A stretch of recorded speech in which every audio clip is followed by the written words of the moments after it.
এই এভরিওয়ান, আসসালামু আলাইকুম সবাইকে।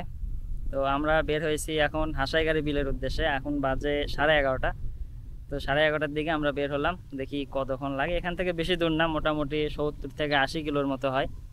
তো আপনাদেরকে পুরা ব্লগ ভিডিও ইনশাল্লাহ দেখানোর চেষ্টা করব।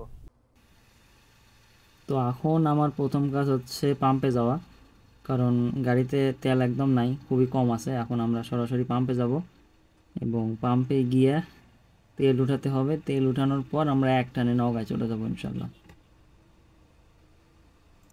তেল ভরে নেই। তো আমরা এখন পাম্পে চলে আসছি। এখান থেকে তেল নেব। কই অকটেন কোনটা? এটা লেখা টাকা তো কিছু দেখি না। অকটেন কোনটা? আচ্ছা, তো আমরা যতটুকু লাগে ততটুকু নিই, বেশি নেওয়ার দরকার নেই।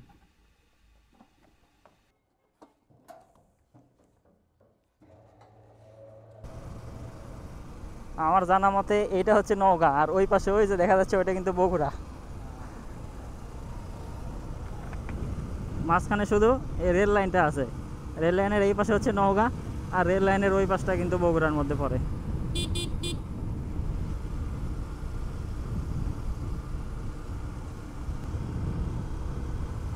রাস্তা একটু ভাঙ্গা ছিল, যার কারণে সময় বেশি লাগতেছে। আমার ধারণা ছিল তখন পৌঁছে দেওয়ার কথা, কিন্তু এখনও মোটামুটি 15-16 কিলো বাকি আছে।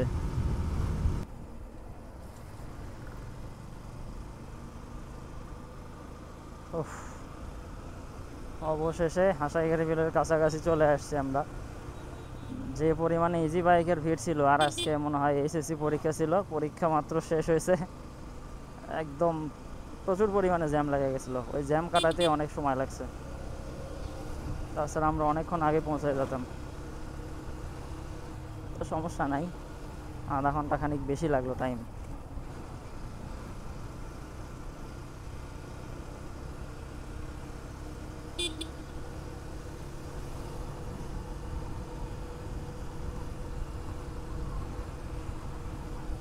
এই রাস্তার দুই পাশে বসার জায়গার অভাব নাই, অনেক জায়গা। তো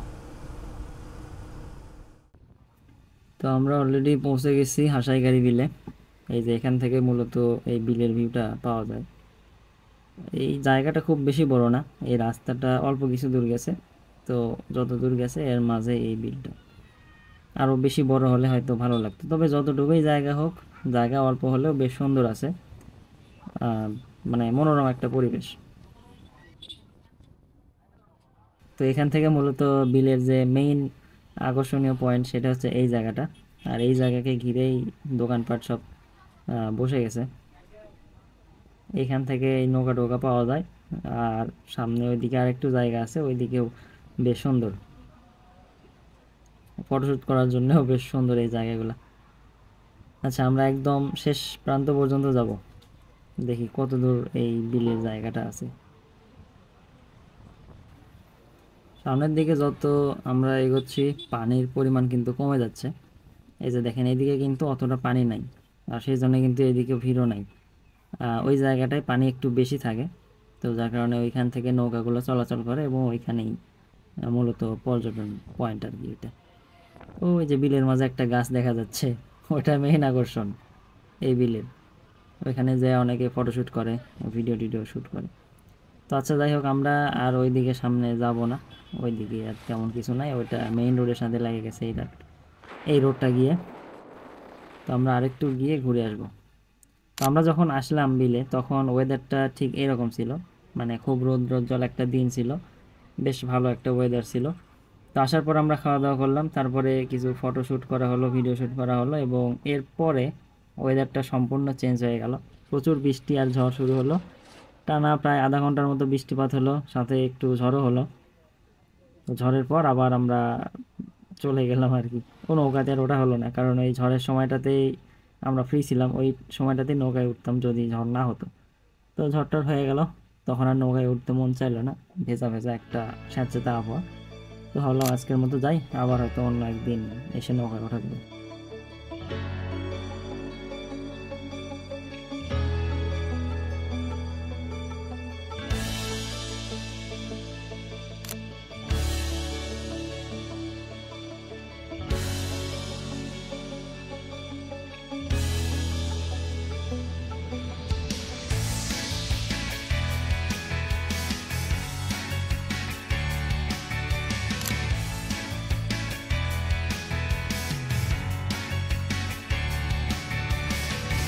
তো বর্তমানে হাসাইগাড়ি বিল নওগাঁ জেলার মধ্যে বেশ অন্যতম একটা ট্যুরিং স্পট হয়ে গেছে, কারণ এই জায়গাটা ছোটোখাটো হলেও বেশ সুন্দর এবং মনোমুগ্ধকর। তবে চেষ্টা করবেন একটু বৃষ্টি যখন বেশি হয় ওই সময়টাতে আসার, তাহলে পানিটা বেশি পাওয়া যাবে এবং দেখতে বেশ সুন্দর লাগবে। যদি বৃষ্টিপাত কম হয় ওই সময় আসলে কিন্তু অতটা ভালো লাগবে না। তো আমার মনে হয় আশেপাশের জেলায় যারা আছেন তারা চাইলে আসতে পারেন। অবশ্যই এটা একটা পয়সা উসুল ট্যুর হবে আমি মনে করি। আর যারা দূরে আছেন তারা আসলে অবশ্যই এটার সাথে সাথে নওগাঁর আরও বেশ কিছু জায়গা আছে ঘোরার মতো, সেগুলোকেও চয়েসে রাখবেন। তো আজকের মতো এখানে বিদায় নিচ্ছি, দেখা হচ্ছে নতুন কোনো দিন নতুন কোনো ভিডিওতে। ধন্যবাদ সবাইকে।